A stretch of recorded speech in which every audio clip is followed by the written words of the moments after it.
ఇక exclusive field రిపోర్ట్లోకి వెళ్దాం. హెచ్సీఏలో ఉద్రిక్తత, విపక్ష నేతల అరెస్టు, మమా అనిపించిన యూనివర్సిటీ భూములపై బీజేపీ నిరసన కార్యక్రమం విచారణకు రాకపోవడంతో కాకానికి మరోసారి నోటీసులు ఇచ్చే ఛాన్స్. విశాఖ మేయర్ పీఠం కోసం ఎత్తులకు పై ఎత్తులు. ఎంసెల్పై ఫీల్డ్ రిపోర్ట్లో పూర్తి వివరాలు చూద్దాం. హైదరాబాద్ నుంచి కుమార్, నాగేంద్ర, నెల్లూరు నుంచి నరేష్, విశాఖ నుంచి వాసు డీటెయిల్స్ పూర్తిగా అందిస్తారు. ముందుగా హైదరాబాద్ సెంట్రల్ యూనివర్సిటీలో ఉద్రిక్త పరిస్థితులు నెలకొన్నాయి. భూముల వేలాన్ని వ్యతిరేకిస్తూ విద్యార్థులు ఆందోళనలు కొనసాగుతున్నాయి. దీంతో హెచ్సీయూ మెయిన్ గేట్ వద్ద భారీగా పోలీసులు మోహరించారు. హెచ్సీయూ విద్యార్థులకు మద్దతు పలికిన ప్రతిపక్ష పార్టీలు యూనివర్సిటీ ముట్టడికి ప్రయత్నించడంతో హై టెన్షన్ నెలకొంది. హెచ్సీయూ వద్దకు వెళ్లడానికి ప్రయత్నించిన బీజేపీ నేతలను పోలీసులు అడ్డుకున్నారు. దీంతో కేసీఆర్ కంటే దారుణంగా రేవంత్ రెడ్డి ప్రవర్తిస్తున్నారని కాషాయ నేతలు ఆగ్రహం వ్యక్తం చేశారు. మరోవైపు హెచ్సీయూ భూములు కాపాడాలని కేంద్ర మంత్రి ధర్మేంద్ర ప్రధాన్కు టీబీజేపీ ఎంపీలు వినతి పత్రం అందజేశారు. పూర్తి సమాచారాన్ని కరెస్పాండెంట్ కుమార్ అందిస్తారు. Kumar, thank you Sridevi. HCU Hyderabad central university దగ్గర ఈరోజు ఒక ఉద్రిక్త వాతావరణం చోటు చేసుకుందనే చెప్పొచ్చు.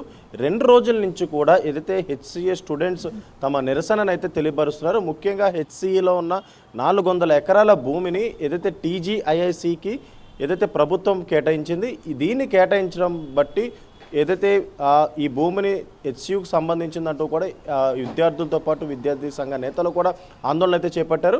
ముఖ్యంగా ఈరోజు ఉదయం నుంచి కూడా ఏదైతే ఒక ఉద్రిక్త వాతావరణం అయితే చోటు చేసుకుంది. ఇటు బీజేవైఎం నాయకులు కూడా ఏదైతే హెచ్సీఏకి వచ్చే ప్రయత్నం అయితే చేసిన నేపథ్యంలోనే ఇటు పోలీసులు అక్కడ భారీగా మోహరించి వాళ్ళందరినీ అరెస్ట్ చేసి వివిధ పోలీస్ స్టేషన్లకు అయితే తీసుకెళ్లారు.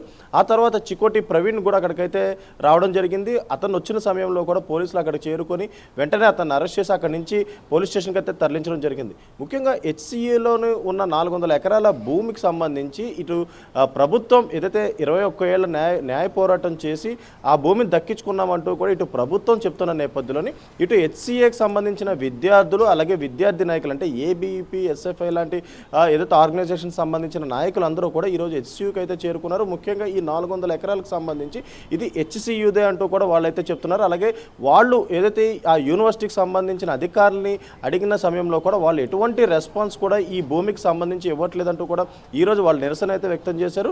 ముఖ్యంగా చూసుకున్నట్టయితే 2 రోజుల నుంచి కూడా ఈ ఉద్రిక్త వాతావరణం అయితే చోటు చేసుకుంది. 2 రోజుల క్రితం ఏదైతే ఈ 400 ఎకరాల్లోని బుల్డోజర్లతోని పూర్తిగా అక్కడ సాఫ్ చేసే ప్రయత్నం అయితే చేశారు. ఇది జరిగే సమయంలో కూడా అక్కడ విద్యార్థులందరూ కూడా ఆ బుల్డోజర్లను అయితే అడ్డుకున్నారు. అలాగే అక్కడ నిరసన తెలియపరిచారు. అదే సమయంలో పోలీసులు కూడా అక్కడ చేరుకున్న నేపథ్యంలోని ఇటు విద్యార్థులకి పోలీసులకు మధ్య కొద్ది తోపులాట అయితే జరిగింది. ఈ తోపులాటలో కూడా పోలీసులు కొంతమంది అరెస్ట్ చేసి అక్కడి నుంచి నేరుగా మాదాపూర్ పిఎస్కి అయితే తీసుకెళ్లారు. ఆ తర్వాత మరొక 2 పిహెచ్డి స్కాలర్స్పై కూడా గచ్చిబౌలి పిఎస్లో కూడా కేసులు అయితే నమోదని. ముఖ్యంగా చూసుకున్నట్టయితే ఇటు ఆ 400 భూమి అంటే ఈ ఎకరాలకు సంబంధించి ఇప్పటికీ ప్రభుత్వం మాత్రం అది తమదేనంటూ కూడా ఇటు ప్రభుత్వం అయితే చెప్తుంది. అలాగే హెచ్సీయూకి సంబంధించిన విద్యార్థులు మాత్రం ఈ 400 ఎకరాల భూమి మాత్రం హెచ్సీయూకి సంబంధించింది అన్నట్టు అయితే తెలుస్తుంది. శ్రీదేవి, ఆల్రెడీ ప్రభుత్వం నిన్న చెప్పింది కోర్టులో కేసు మేము 25 ఏళ్లుగా పోరాటం చేసి గెలిచాము, ఆ భూమికి తామే యజమాని అని. అయినప్పటికీ కూడా అసలు ఎందుకు స్టూడెంట్స్ ఇంతగా పోరాటం చేస్తున్నారు? సో దీనిపైన పోలీసులు ఆల్రెడీ లాఠీచార్జ్ చేశారు. మొన్న ఎంత తతంగం జరిగిందో చూసాము. మరి దీనిపైన ప్రభుత్వం ఏమంటోంది?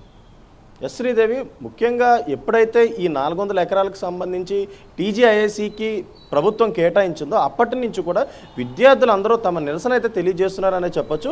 ఎందుకంటే ఇప్పుడు హెచ్సీయూకి సంబంధించి సుమారు 2500 ఎకరాల విస్తరణలోని ఈ హైదరాబాద్ సెంట్రల్ యూనివర్సిటీ అయితే ఉంటుంది. కానీ కాలక్రమేణా ఇప్పుడు అది 1800 ఎకరాలకు మారిపోయింది.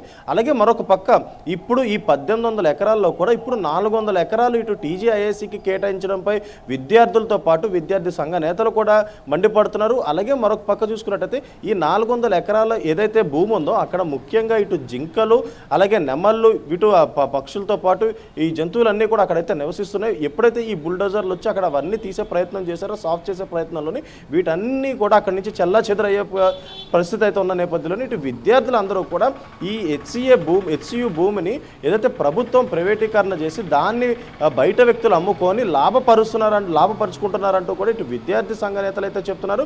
కానీ మొదటి నుంచి కూడా ఈ భూమి హెచ్సియులోనే ఉంది.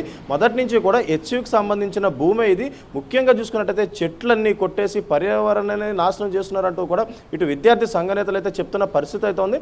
ముఖ్యంగా చూసుకున్నట్టయితే ఎప్పుడైతే ఇప్పుడు కాంగ్రెస్ ప్రభుత్వం దీనిని టీజీఐఐసికి కేటాయించిందో అప్పటి నుంచి కూడా ఏదైతే ప్రతిపక్ష నేతలు కూడా దీనిపై పూర్తిగా మండిపడుతున్నారు. ఇటు బీజేపీతో పాటు బీఆర్ఎస్ నాయకులు కూడా ఇటు విద్యార్థి సంఘాలకైతే ఏదైతే ముఖ్యంగా వాళ్ళైతే ఇంపార్టెన్స్ ఇస్తున్నారనే చెప్పొచ్చు. అలాగే వాళ్ళకి సంబంధించి ఇప్పటికే బీజేవైఎం సంబంధించిన ఎమ్మెల్యేలను అరెస్ట్ చేశారు. అలాగే బీజేవైఎం నేతలు అక్కడ చేరుకున్న సమయంలో వాళ్ళని అరెస్ట్ చేశారు. అలాగే చికోటి ప్రవీణ్ కూడా అరెస్ట్ చేశారు. కాబట్టి మొత్తానికి హెచ్సియుకి సంబంధించి భూమి మాత్రం తమకే ఇవ్వాలంటూ కూడా విద్యార్థులు ధర్నా చేసే పరిస్థితి ఉంది Sridevi. Right Kumar, thank you.